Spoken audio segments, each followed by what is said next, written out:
तारक मेहता का उल्टा चश्मा शो की एक्ट्रेस जेनिफर और प्रोड्यूसर आसित मोदी के बीच चल रहे विवाद ने एक नया मोड़ ले लिया है। काफी अलग अलग बातें सुनने को मिल रही हैं। ये सभी बातें तारक मेहता शो के जो ऑडियंस है उन तक अगर पहुंच जाए तो काफी ज्यादा ऑडियंस टूट सकती है। तारक मेहता शो की जो एक इमेज बनाई है, एक सच्ची प्यारी शुद्ध प्योर वाली, ये सभी इमेज खाक में मिल जाएगी। तो जेनिफर ने आसित मोदी, ऑपरेशन हेड सोहेल रमानी और एग्जीक्यूटिव प्रोड्यूसर जतिन बजाज के खिलाफ केस दर्ज करवाया है। मुंबई की पुलिस ने इन तीनों के खिलाफ IPS की धारा 354 और 509 के तहत मामला दर्ज कर लिया है। हालांकि अभी तक किसी की भी गिरफ्तारी नहीं की गई है। जेनिफर ने आजतक.com बात करते हुए कहा कि केस पर बातचीत चल रही है। जेनिफर बताती है कि 24 मई को मैंने अपना स्टेटमेंट दिया था, उसके बाद कोई भी डेवलपमेंट अभी तक नजर नहीं आया है। बीच में एक बार पुलिस स्टेशन भी मैं गई क्योंकि मुझे बुलाया था। पुलिस ने बताया कि 3 जून को उन्होंने आसित मोदी का स्टेटमेंट लिया था, जहाँ कहा कि मैंने कभी अभी तक प्रोडक्शन हाउस को बिल नहीं भेजा है, जबकि मैंने तो सितंबर, जनवरी, फरवरी तीनों महीने का बिल देख रखा है। हाँ, मैंने मार्च को बिल नहीं दिया था क्योंकि उस वक्त मुझे प्रोडक्शन हाउस द्वारा नोटिस भेजा गया था। जेनिफर का कहना है कि इस स्टेटमेंट के बाद मैं डेवलपमेंट के इंतजार में थी। लंबे समय के इंतजार के बाद 2 दिन पहले केस फाइल किया। मैं वहाँ 7:30 से रात के 12 बजे तक पुलिस को स्टेटमेंट लिखवा रही थी। जेनिफर आई कहती है कि मैं शुरू से ही कुछ नहीं चाह रही। इनफैक्ट मैं तो इस पूरे मामले में चुप्पी ही साधने वाली थी, लेकिन वो लोग जब लगातार मुझे नोटिस भेज रहे थे, मुझ पर इल्जाम लगाए जा रहे थे, मीडिया में मेरे बारे में ये कहा जा रहा था कि मैं मिसकंडक्ट करती हूँ, गाली गलौज करती हूँ, लड़ाई झगड़ा करती हूँ या फिर करवाती हूँ, तो इस तरह की बातें मेरे बारे में जब होने लगी तो मुझे सामने आकर अपनी बात कहनी थी, अपनी सफाई देनी थी। जब ये लोग लंबे समय तक शांत बैठे थे तो मुझे लग रहा था कि कुछ तो गड़बड़ है। फिर शनिवार को मेरे वकील को लंबा चौड़ा नोटिस भेजा गया।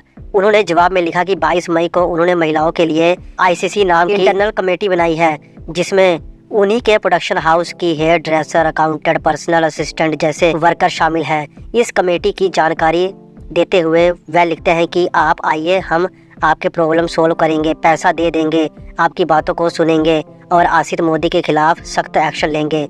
मजेदार बात यह थी कि कमेटी बनने की बात तो लिखी गई थी, वो हाईलाइट करके लिखा गया था, मैं जिस प्रोड्यूसर के खिलाफ सेक्सुअल हरासमेंट का केस कर रही हूँ, आप उसी प्रोड्यूसर के कंपनी को लेटर हेड पर नोटिस लिख रहे हैं। उन्हीं के अंतर्गत काम करने वाली महिलाओं की कमेटी बनाकर मेरे लिए सेक्सुअल हरासमेंट की लड़ाई लड़ने की बात कर रहे हैं। कौन इंसान इस पर यकीन करेगा। अच्छा, उन्होंने ये भी लिखा था कि कमेटी की मीटिंग के दौरान आपके वकील को लेकर नहीं जा सकती आप, ना ही मीडिया से आप बात कह सकती हैं। तो ये आप खुद ही सोच लो कि कमेटी बनाने की बात की जा रही है और साथ में ये भी कहा जा रहा है कि मैं अपने वकील से संपर्क ना करूं, मीडिया से संपर्क ना करूं। मतलब ये सभी चीजें चुपके चुपके करने की बातें हो रही थी। तो इन सब चीजों को जांचने परखने पर शक तो होगा ही। कहीं ना कहीं तो ऐसा भी हो सकता है कि शायद आसित मोदी के प्रेशर में आकर ही इस पूरे केस को दबाए जाने की कोशिश की जा रही हो और किसी न किसी तरह से जेनिफर को चुप कराने की कोशिश की जा रही हो, क्योंकि जब उसी आसित मोदी की कंपनी की सभी महिलाएं वहां पर मौजूद होंगी तो बिना किसी डाउट के वो आसित मोदी के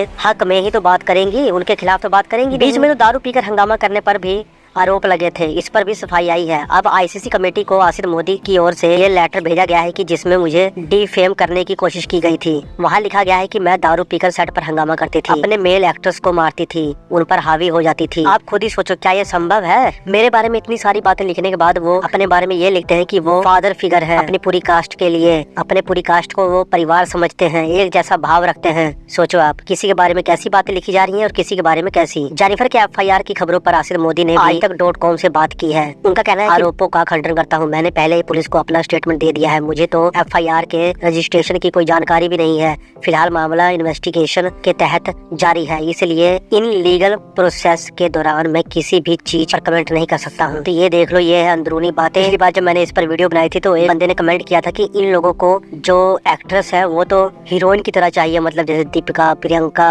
आलिया, कैटरीना, पर उनकी रिस्पेक्ट इनको करनी आती नहीं है, हरकतें की कुछ अलग ही लेवल की। तो देख लो, अगर एक एक्ट्रेस ने ऐसे आरोप लगाए हो तो वो अलग बात होती है, लेकिन इस शो से कई महिला एक्ट्रेस के अलग अलग आरोप आसित मोदी पर लगे हुए हैं। तो कहीं ना कहीं ये बात को हम इनकार नहीं कर सकते कि कोई तो सीक्रेट है इस शो का। कहीं ना कहीं कोई ना कोई खोट तो है, तभी महिला एक्ट्रेस धीरे धीरे इस शो को छोड़ रही हैं। मैक्सिमम जो केस आए हैं, मैक्सिमम जो लोगों ने इल्जाम लगाए हैं वो यही है कि इतना पैसा आसित मोदी के पास होने के बाद भी वह अपने कलाकारों को टाइम पर पैसा नहीं देते। कई ऐसे कलाकार हैं जिनके टाइम पर पैसे मिल जाते हैं, जो कि बहुत ज्यादा मेन वाले हैं, पर कई सारे ऐसे कलाकार हैं जो आप जूनियर बोल सकते हो, साइड कलाकार बोल सकते हो, वो शो में रेगुलर दिख तो जाते हैं पर उनकी लाइनें बहुत कम होती हैं। उन्होंने भी सामने आकर इस पर बयान दिया है कि हाँ, उनके पैसे उनको नहीं दिए जाते। इस पर मैंने टेल में वीडियो बनाई थी, लगभग कई सारे ऐसे एक्टर के मैंने नाम बताए थे जिन्होंने इस शो को छोड़ने की अपनी अपनी वजह बताई। आप चाहे तो उस वीडियो को जाकर देख सकते हैं हमारे चैनल पर। तारक मेहता उल्टा चश्मा शो की बाहर से दिखने वाली हरी भरी फैमिली अंदर से एकदम खोखली होती हुई दिख रही है।